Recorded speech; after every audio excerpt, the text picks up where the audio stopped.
اعوذ باللہ سمیع العلیم من الشیطان الرجیم بسم اللہ الرحمن الرحیم سبحان اللہ والحمد للہ ولا الہ الا اللہ واللہ اکبر لا حول ولا قوۃ الا باللہ العلی العظیم۔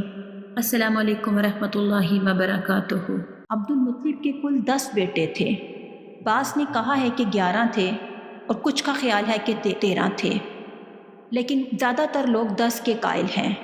عبداللہ جو تھے وہ رسول اللہ صلی اللہ علیہ وسلم کے والد محترم تھے اور ان کی والدہ کا نام فاطمہ تھا، اور وہ عمرو بن عائص بن امرام بن مخزوم بن یقظہ بن مرہ کی صاحبزادی تھی۔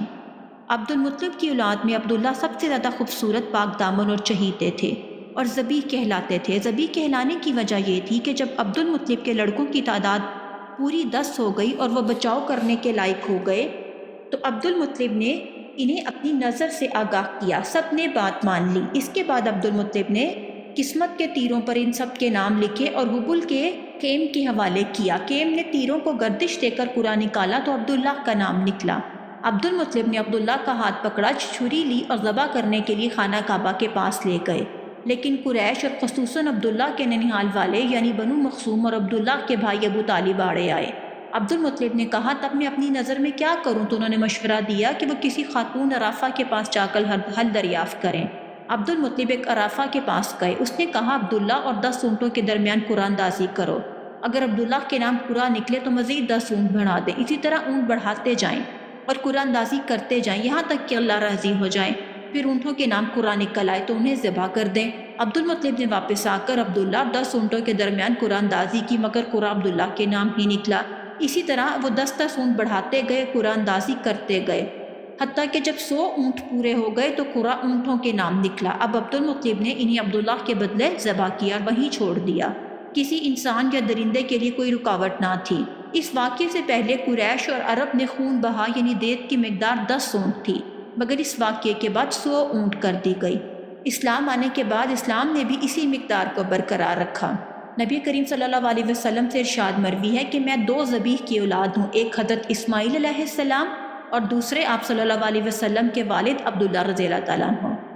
عبد المطلب نے اپنے صاحبزادے عبداللہ کی شادی کے لیے حضرت آمنہ کا انتخاب کیا، جو وحد بن عبد مناف بن زہرہ بن قلاب کی صاحبزادی تھیں اور نسب اور رتبے کے لحاظ سے قریش کی افضل ترین خاتون شمار ہوتی تھی۔ ان کے والد نسب اور شرف دونوں حیثیت سے بنو زہرہ کے سردار تھے۔ وہ مکہ ہی میں رخصت ہو کر حضرت عبداللہ کے پاس آئیں، مگر تھوڑے عرصے بعد عبداللہ کو عبد المطلب نے کھجور لانے کے لیے مدینہ بھیجا اور وہ وہیں انتقال کر گئے۔ بعض اہل سیر کہتے ہیں کہ وہ تجارت کے لیے ملک شام تشریف لے گئے۔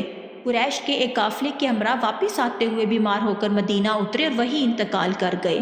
تدفین نابغہ جادی کے مکان میں ہوئی، اس وقت ان کی عمر 25 برس تھی۔